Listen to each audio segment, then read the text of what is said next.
20 minute 20 खबर में आपका स्वागत है। मैं हूं आपके साथ आरजू साई। हम अगले 20 मिनट में आपको देश दुनिया की 20 ऐसी खबरें बताने वाले हैं जो इस वक्त न केवल सुर्खियों में हैं बल्कि दिलचस्प और अहम भी हैं। तो शुरू करते हैं 20 मिनट में 20 खबरों का सिलसिला।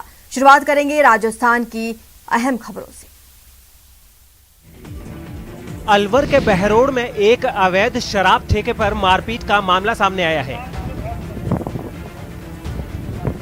जहां एक युवक की बेरहमी से पिटाई की गई। बताया जा रहा है कि गुरुवार की शाम को बहरोड पुलिस को सूचना मिली कि बाटखानी के एक अवैध शराब ठेके के पास एक युवक जख्मी अवस्था में पड़ा हुआ है। पुलिस इस सूचना पर मौके पर पहुंची, जहां उसे एक युवक लहूलुहान हालत में मिला। पुलिस ने फौरन उसे पास के निजी अस्पताल में भिजवाया। पुलिस को मौके से ईंट पत्थर भी मिले। पुलिस का कहना है कि शुरुआती जांच से ऐसा लग रहा है कि कई लोगों ने मिलकर युवक पर हमला किया और उसे ईंट और पत्थरों से बेरहमी से पीटा गया। पुलिस अब पूरे मामले की विस्तार से जांच कर रही है। प्रदेश भर के साथ साथ कोटा में भी ब्लैक फंगस के रोगियों की तादाद में लगातार बढ़ोतरी हो रही है। कोटा के MBS हॉस्पिटल में बकायदा ब्लैक फंगस के रोगियों के लिए स्पेशल वार्ड भी बना दिया गया है। इतना ही नहीं, निजी अस्पतालों में भी लगातार ब्लैक फंगस के रोगी पहुंच रहे हैं। कोटा के नेत्र विशेषज्ञ डॉक्टर सुधीर गुप्ता का कहना है कि ब्लैक फंगस की इतनी दहशत हो गई है कि पॉजिटिव से नेगेटिव हो रहे लोग अपनी आंखों को चेक करवाने के लिए लगातार आ रहे हैं। जिनमें कोई लक्षण नहीं है वो भी डर की वजह से अपनी आंखें चेक करवा रहे हैं। नॉर्मली वातावरण के अंदर जो फंगस मौजूद होता है उन सभी केसेस को क्यों हो गया, और इसको लेकर के बहुत सारा मंथन हमारे डॉक्टर्स के बीच में चल रहा है। और एक बात सबको लग रही है कि हर एक केस को क्यों, जिसको भी वेंटिलेशन की ज़रूरत पड़ी उसे फंगस क्यों हो रहा है, और इसको लेकर के एक सोच ये बन रहा है। इसमें जो लाइपोसोमल एम्फोटेरेसिन इसकी जो रिकमेंडेड ड्रग है, लाइपोसोमल अभी जो एम्फोटेरेसिन बी है वो उपलब्ध नहीं हो पा रहा है, और जो प्लेन एम्फोटेरेसिन बी है कुछ चिकित्सक वो भी एडवाइस कर रहे हैं। भरतपुर में नेशनल हाईवे पर पुलिस की सख्ती देखने को मिली है। यह नेशनल हाईवे पर सारस चौकी पर तैनात पुलिस कर्मियों की ओर से आने जाने वाले सभी वाहनों को चेक किया जा रहा है।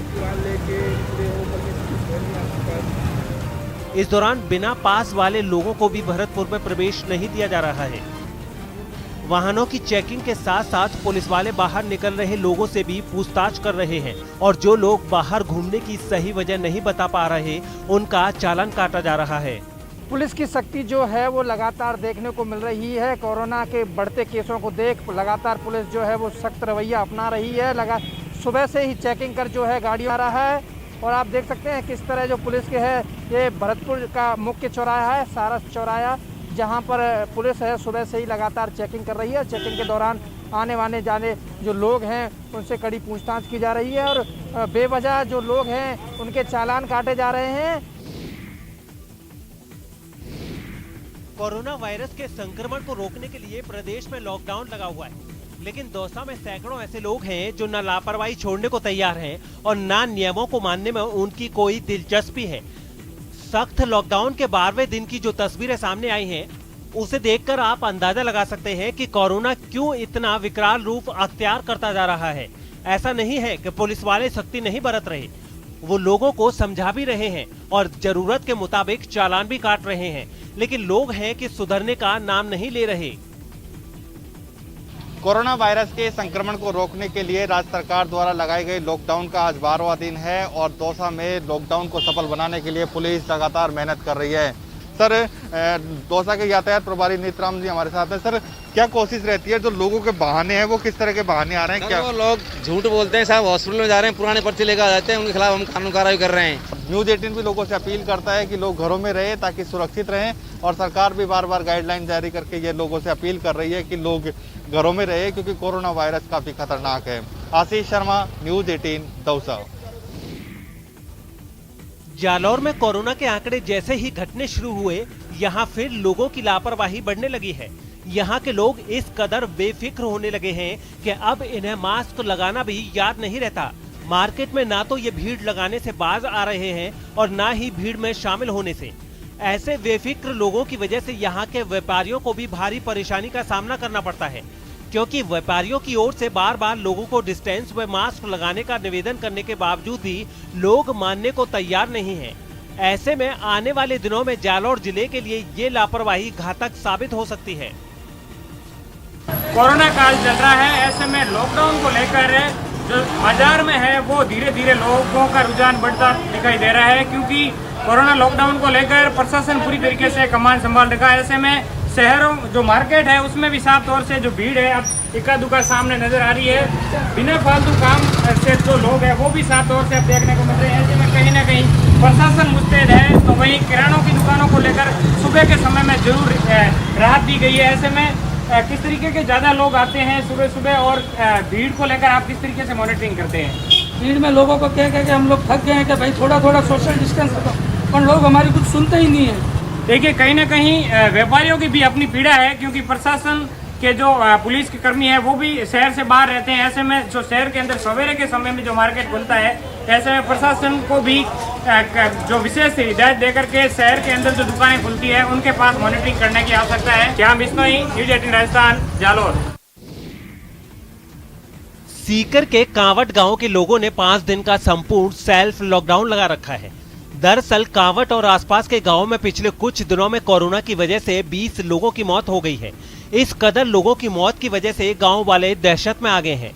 कोरोना वायरस से किसी और की जान ना जाए या फिर इसके संक्रमण का दायरा और व्यापक ना हो जाए, इससे बचने के लिए गांव की सरपंच मीना सैनी ने व्यापारियों, प्रशासनिक अधिकारियों और आम लोगों से बात कर 5 दिनों का संपूर्ण लॉकडाउन लगाने का फैसला लिया।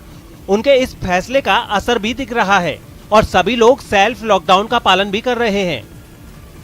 तब से पिछले साल भी और अब की बार भी, तो जैसे ही ये लॉकडाउन की स्थिति पैदा होने लगी, मैंने अपनी पंचायत में कोरम की सहमति से 2-3 बार तो नगर पालिका की फायर ब्रिगेड की गाड़ी मंगवा के बुला के, और मैंने 2-3 बार सैनिटाइज़र करवा दिया। और सैनिटाइज़र मेरी पंचायत में लगातार जारी है, और जहाँ पर भी पॉजिटिव आते हैं उन लोगों के यहाँ पर मैंने छोटी मशीन के थ्रू, और लोग अपने अपने घर पर केमिकल लेके जाते हैं और अपने आसपास चारों तरफ सैनिटाइज़र करते हैं।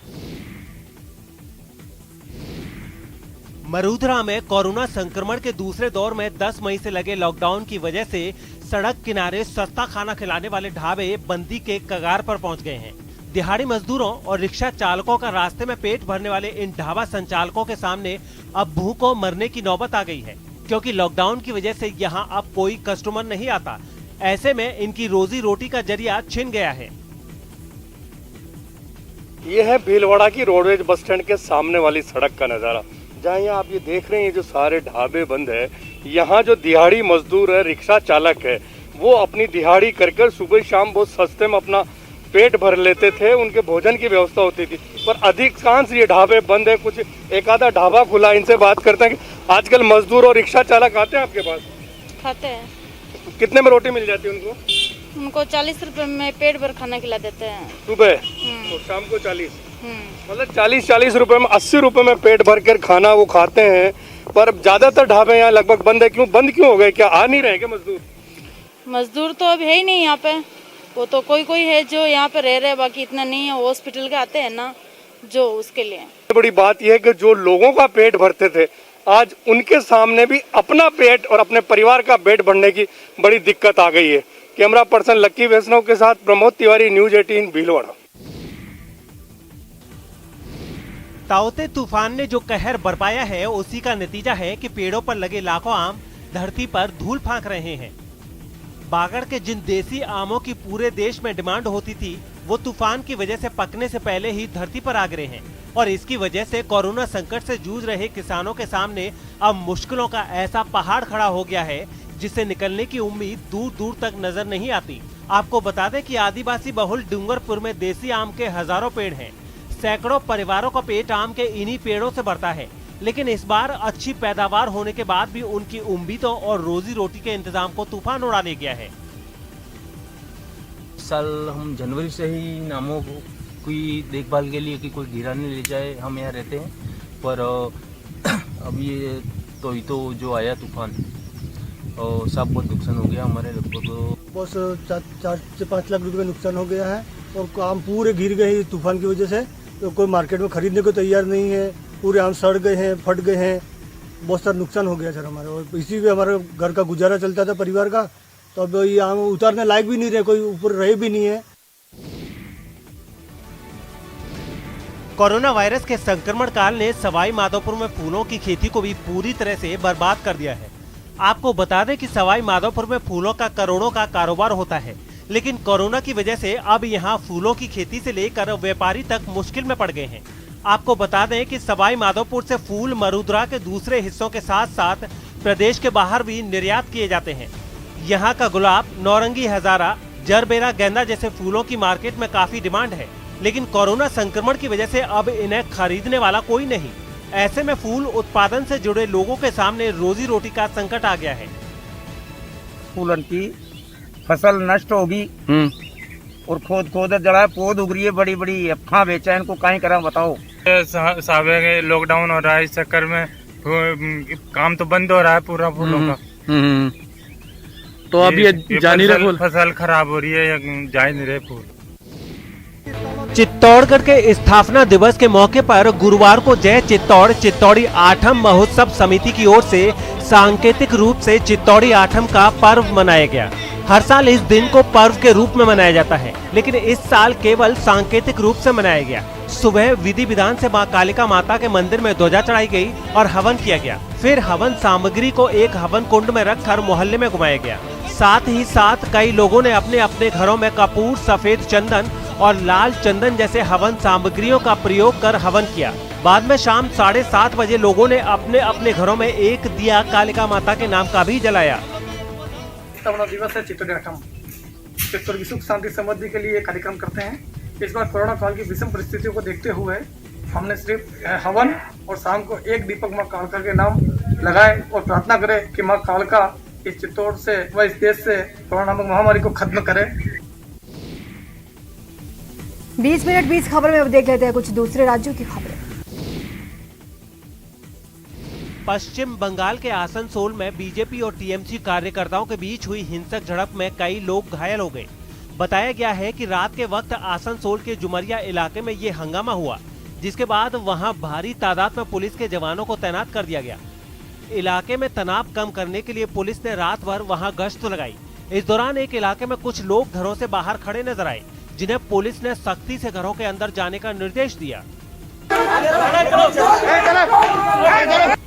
इसके अलावा वहां रात भर पुलिस की गाड़ियां भी पेट्रोलिंग करती रहीं।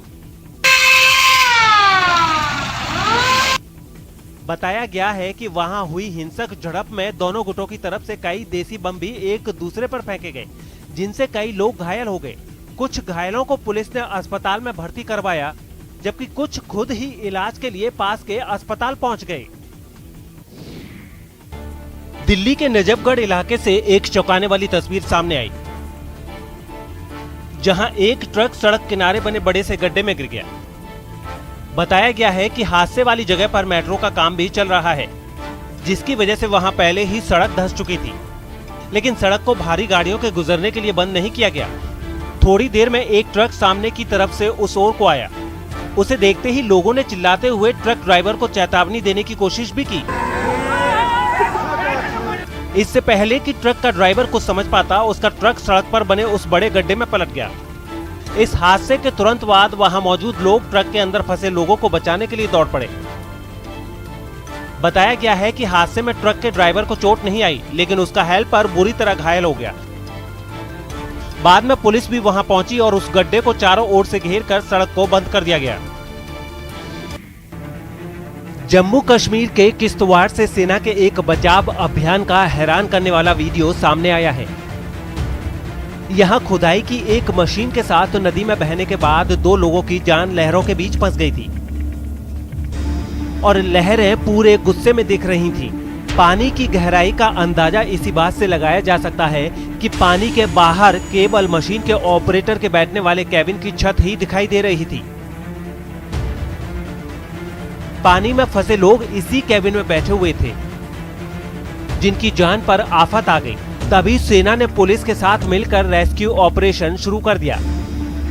लहरों के बीच फंसे दोनों लोग किसी तरह मशीन की छत पर पहुंच गए। फिर सेना के जवानों ने उनके पास तक रस्सी पहुंचा दी, जिसके बाद रस्सी के सहारे लोग चलकर किनारे की तरफ बढ़ने लगे। लहरों की रफ्तार इतनी तेज थी कि मामूली सी चूक इंसान को बहाकर ले जा सकती थी, लेकिन सेना के जवानों ने आखिरकार दोनों युवकों को सुरक्षित बाहर निकाल लिया। मध्य प्रदेश के टीकमगढ़ से चौंकाने वाली तस्वीरें सामने आई हैं। वहां कोरोना से छुटकारा पाने के लिए सैकड़ों लोग पाबंदियों को तोड़कर एक साथ मंदिर पहुंच गए। आरोप है कि उस गांव के एक आदमी ने अपने सपने का हवाला देकर लोगों को विश्वास दिलाया कि मंदिर में जल चढ़ाने से कोरोना संकट टल जाएगा, जिसके बाद जल चढ़ाने के लिए लोगों का हुजूम मंदिर की तरफ बढ़ने लगा। इस भीड़ में ज्यादातर महिलाएं शामिल थीं, जो बिना मास्क के नजर आईं। कोरोना के खतरे के बावजूद इन लोगों ने एक दूसरे से दूरी बनाए रखने का ख्याल नहीं रखा और जयकारे लगाते हुए आगे बढ़ते रहे।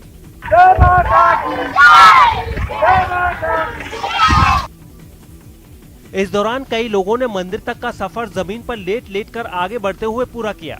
कुछ पुलिस वाले भी वहां दिखाई दिए, लेकिन उन्होंने कोरोना नियमों को तोड़ने पर उन लोगों को टोकना जरूरी नहीं समझा। हालांकि बाद में पुलिस ने इस मामले पर सफाई भी दी। हमारी पुलिस टीम तुरंत मौके पर पहुंची, उनको रोकने की कोशिश की, फिर भी वे नहीं रुकी। खबर है कि पुलिस ने उस आदमी के खिलाफ केस दर्ज कर लिया, जिसके कहने पर एक साथ इतने लोग मंदिर गए थे। मध्य प्रदेश के सागर से हैरान कर देने वाली कुछ तस्वीरें सामने आई हैं। वहां मास्क के लिए टोकने पर मां बेटी कुछ पुलिस वालों से उलझ गईं। आरोप है कि ये दोनों बिना मास्क पहने सड़क पर घूम रही थीं, जिन्हें जब वहां तैनात पुलिस वालों ने रोका तो उन्होंने बीच सड़क पर ही जमकर बवाल किया। आरोपी महिला ने पुलिसकर्मी से हाथापाई भी की, जिससे उसे भी गुस्सा आ गया और उसने कई थप्पड़ उस महिला को जड़ दिए। मां को पिटता देख बेटी बीच में कूद पड़ी, लेकिन उस पुलिसकर्मी ने उसे भी नहीं छोड़ा।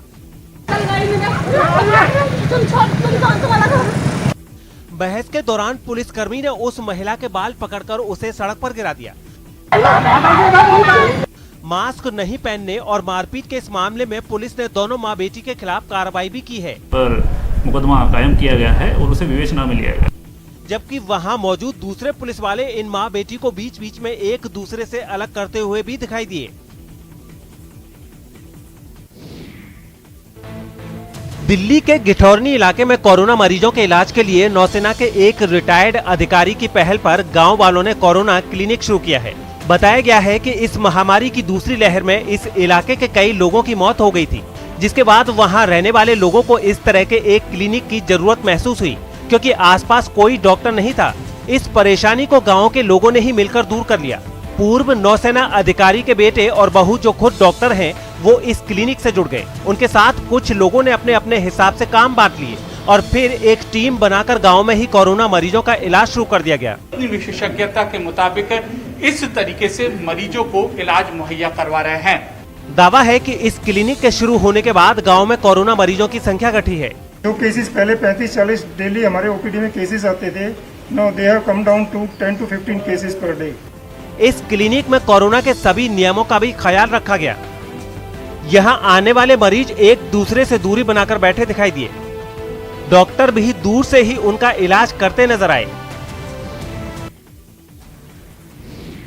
लोग अब घर पर ही कोरोना जांच कर पाएंगे, क्योंकि ICMR ने कोविसेल्फ नाम की एक ऐसी किट को मंजूरी दी है, जिससे लोग घर पर खुद अपना कोरोना टेस्ट कर सकते हैं। ये किट एक हफ्ते में मार्केट में मिलने लगेगी, जिसका दाम 250 रुपए होगा। महाराष्ट्र के पुणे की माई लैब नाम की कंपनी ने कोविसेल्फ नाम की ये जो किट तैयार की है, उससे केवल 15 मिनट में पता चल जाएगा कि आप कोरोना पॉजिटिव हैं या नहीं। सबसे अच्छी बात ये कि इस किट के आने से लोगों को टेस्ट के लिए धक्के नहीं खाने पड़ेंगे। रैपिड एंटीजन टेस्ट के लिए बनाई गई इस किट को इस्तेमाल करना भी आसान है। किट को लॉन्च करते समय इसे बनाने वाली कंपनी के डायरेक्टर ने खुद टेस्ट करके दिखाया और बताया कि कैसे नेजल स्वैब से मिनटों में कोरोना की जांच की जा सकती है। जिस व्यक्ति की टेस्ट करनी है उसके नाक में इसे मात्र 3 से 4 सेंटीमीटर अंदर आपको डालना है और 5 बार आपको रोल करना है। उसके बाद आपको ये नेजल सैंपल इस बफर ट्यूब में डालना है। इस ट्यूब को प्रेस करके इसे 10 बार आपको हिलाना है। इस किट को तैयार करने में 6 महीने का समय लगा और ये ऐसी पहली किट है जो बिना लैब गए घर बैठे बैठे आपकी कोरोना जांच से जुड़ी परेशानी दूर कर सकती है। ये एक होम टेस्टिंग किट है जो आप 2 मिनट में ये टेस्ट कर सकते हैं और 15 मिनट में आपको इसके रिजल्ट्स आ जाए। हालांकि इस किट को मंजूरी देने के साथ ही ICMR ने ये दिशा निर्देश भी दिए कि अगर किसी को लक्षण होने के बावजूद उसका टेस्ट नेगेटिव आता है तो उसे RT-PCR टेस्ट करवा लेना चाहिए। और अब देख लेते हैं अंतर्राष्ट्रीय जगत की कुछ अहम खबरें। उत्तरी अफ्रीकी देश मोरक्को के लोग पड़ोसी देश स्पेन भागने के लिए खून खराबे पर उतर आए। महज 2 दिनों में मोरक्को से 8000 लोग बेहतर जिंदगी की तलाश में स्पेन भाग चुके हैं, जिनमें कई तो नाबालिग हैं। इसलिए उन्हें बॉर्डर पार करने से रोकने के लिए मोरक्को ने सीमा पर सुरक्षा सख्त कर दी है, जिसके बाद सुरक्षा बल का डंडा ऐसा चला कि स्पेन में शरण मिलने की आस में घरों से निकले लोग बीच सड़क पर इधर से उधर दौड़ते नजर आए। लेकिन अगले ही पल लोगों का डर गुस्से में बदल गया। बॉर्डर से पहले ही मोरक्को के सुरक्षा बल की तैनाती देखकर वो भड़क गए और उन्होंने जवानों को ही दौड़ा दिया। गुस्से में प्रदर्शनकारियों ने सड़क पर लगा एक बैरिकेड भी फूंक दिया और आसमान में काले धुएं का गुबार उठने लगा। मगर फिर सुरक्षा बल के जवान वापस लौटे और ऐसे एक्शन में नजर आए कि प्रदर्शनकारी दुम दबाकर भाग खड़े हुए। सामने आई दूसरी तस्वीरों में भी दर्जनों लोग बॉर्डर पार करने की फिराक में दिखे। वो बॉर्डर के दूसरी तरफ पहरा डाले खड़े स्पेन के सुरक्षा बल पर पत्थर और दूसरी चीजें भी फेंकते नजर आए, लेकिन स्पेन के जवानों की जवाबी कार्रवाई ने उनके प्लान पर पानी फेर दिया। असल में मोरक्को के लोग शरण के लिए स्पेन के यूरोप वाले मुख्य भाग में नहीं बल्कि उत्तरी अफ्रीका में ही स्पेन के एक एन्क्लेव सेउता में शरण ले रहे हैं। सेउता का बॉर्डर मोरक्को से लगता है, इसलिए मोरक्को ने अपने नागरिकों को वहां से भागने से रोकने के लिए बॉर्डर पर सुरक्षा चाक चौबंद कर दी है। सीमा पर बैरिकेड तो लगाए ही गए, मोरक्को के सुरक्षा बल का पूरा अमला स्पेन की सीमा पर तैनात नजर आया। यूरोप के देश बेलारूस से एक चौंकाने वाला वीडियो सामने आया है। वहां एक लड़ाकू विमान के क्रैश होने से उसमें सवार 2 पायलटों की मौत हो गई। बताया गया है कि हादसे के वक्त दोनों पायलट एक ट्रेनिंग उड़ान पर थे, लेकिन तभी विमान बेकाबू होकर रिहायशी इलाके में क्रैश हो गया। विमान के जमीन से टकराते ही वहां जोरदार धमाका हो गया। बेलारूस के बारानोवची में हुए इस हादसे से जुड़ा एक वीडियो भी सामने आया, जिसमें धमाका होता दिखाई दिया। हादसे से पहले वहां कुछ विमान उड़ान भरते दिखाई दिए। बताया गया है कि ये विमान एक ट्रेनिंग मिशन में शामिल थे। इस दौरान ये विमान आसमान में करतब दिखाते नजर आए, लेकिन तभी इनमें एक विमान बेकाबू हो गया और रिहायशी इलाके में ही क्रैश हो गया। हादसे के बाद बचाव कर्मी वहां पहुंचे और पायलटों की तलाश शुरू की, लेकिन इस हादसे में दोनों की ही मौत हो गई। विमान एक इमारत से महज कुछ मीटर की दूरी पर ही गिरा था, जिसकी वजह से इमारत और उसमें रहने वालों को कोई नुकसान नहीं हुआ। इटली के स्त्रोम्बोली द्वीप पर एक ज्वालामुखी में इतना जोरदार विस्फोट हुआ कि उससे निकली राख का गुबार आसमान में 2 किलोमीटर की ऊंचाई तक उठ गया। हालांकि राहत की बात यह रही कि ज्वालामुखी के लावे ने वो दिशा पकड़ी जहां लोग नहीं रहते, क्योंकि अगर ज्वालामुखी से निकल रहे राख ने रिहायशी इलाके की ओर बढ़ना शुरू किया होता तो फिर हर तरफ तबाही मच जाती। ऐसा इसलिए क्योंकि सामने आई तस्वीरों में ज्वालामुखी का नजारा देखकर ऐसा लगा मानो कई टन बारूद के ढेर में जोरदार धमाका हो गया हो। बेहद घने काले धुएं के गुबार का आसमान पर कब्जा नजर आया, बल्कि एक बार को तो ऐसा लगा जैसे बादलों का रंग ही काला पड़ गया हो। मीलों दूर से तो ज्वालामुखी की राख का गुबार किसी बवंडर की तरह दिखा। जब गर्मी शांत नहीं हुई तो खौलता लावा अपनी आग बुझाने के लिए समंदर के ठंडे पानी से जा मिला और फिर आसमान में कई फीट तक भाप उठती नजर आई। फिलहाल इतना ही। आप बने रहे हमारे साथ और देखते रहिए न्यूज़ 18 राजस्थान।